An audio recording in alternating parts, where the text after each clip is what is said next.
এই ফ্যামিলিটা ক্যাম্পিং করছিল। হঠাৎ করেই 3টে উট বিড়ালের বাচ্চা কোথা থেকে তাদের কাছে চলে আসে। বাড়ির বাচ্চাগুলো খুবই এক্সাইটেড হয়ে যায় এবং উট বিড়ালের বাচ্চাগুলোর সঙ্গে খেলা করতে শুরু করে।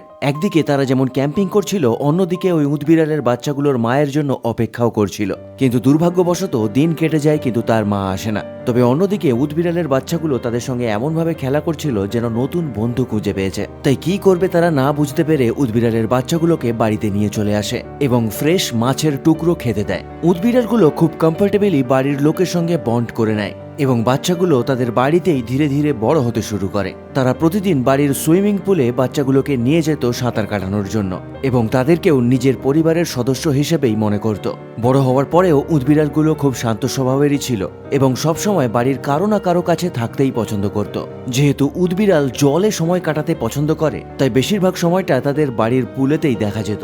আর শীতকাল এলে তারা স্নোর মধ্যে খেলা করত।